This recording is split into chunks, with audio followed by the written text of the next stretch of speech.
The use of this type of tools also allows the investor to stay up to date and informed about the progress of the projects, in order to participate with impressions and comments in the development of the projects in which he is most actively involved.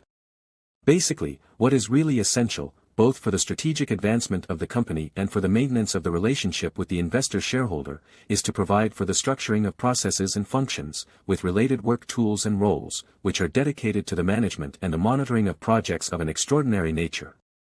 With reference to support for internationalization, as a fundamental contribution to the growth of target companies, numerous studies and empirical cases testify how, in many cases, many companies have to face various problems in the attempt to internationalize and fail to effectively carry out their internationalization strategies due to a lack of funds and human capital. In fact, it is estimated that 35% of European companies that do not invest in foreign markets are in this situation due to the lack of knowledge of the markets and experience in internationalization practices. Given the increasing importance of being able to expand in such a globalized market, a problem of this type can really prove to be an obstacle to the survival and growth of the company. In this context, the operator can be decisive in terms of greater availability of funds, thanks to the possibility of providing new capital to support the initiatives considered, human capital and strategic guidance to support the definition of the strategy to be implemented. According to a study conducted on a sample of 340 European companies, the main efforts for the creation of added value by the investor in operations in later stage ventures, i.e., in already consolidated companies, they are specifically aimed at implementing successful internationalization processes. 55 In fact, numerous studies show that companies owned by private equity operators are more easily involved in cross-border acquisitions, both as buyers and as potential targets.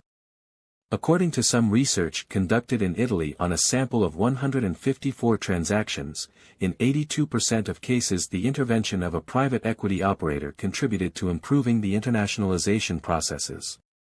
As can be seen from Chart 16, which incorporates the results of the aforementioned study, with a view to growth and expansion of the company's business, both geographically and in terms of business areas, acting organically, through so-called greenfield investments, is not necessarily the only alternative. An equally valid option is to proceed by external lines, or through acquisitions and mergers to consolidate the presence in a geographic area of interest.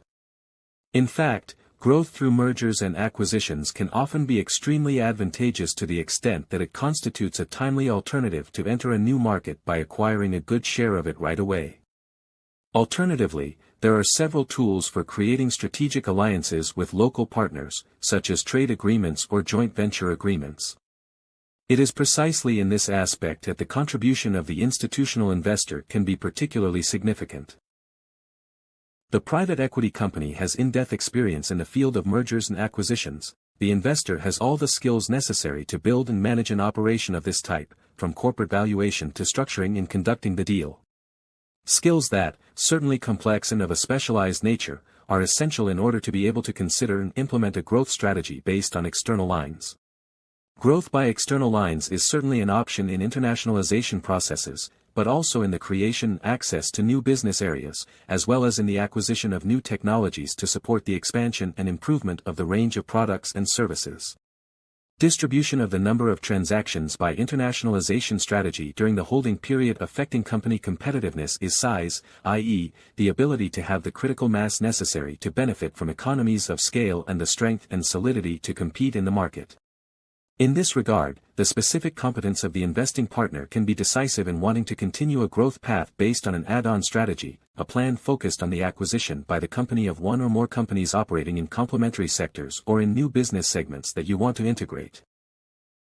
This can allow the company to build a greater competitive advantage over its competitors, being able to count on the possibility of internalizing in advance the skills that are critical for growth within the reference market, thereby cannibalizing possible emerging competitors. See for example the case of the American multinational Facebook Incorporated, which has long started a recurring activity aimed at acquiring from time to time, companies that stand out for the level of innovation and competitiveness within their sector, such as the popular Instagram and WhatsApp services. In all these cases the investor's contribution, as active owner, is therefore particularly critical both for his knowledge and experience in extraordinary transactions of this type, and for the possibility of being a capital provider, supporting any banking institutions or other alternative sources of financing. Once again, however, a distinction must be made between the presence of the operator through minority or majority participation. It is clear that, in the event that the institutional investor holds a minority shareholding, as very often happens in growth capital operations, his role can be limited to a consultancy, influence and advice contribution towards the majority shareholders.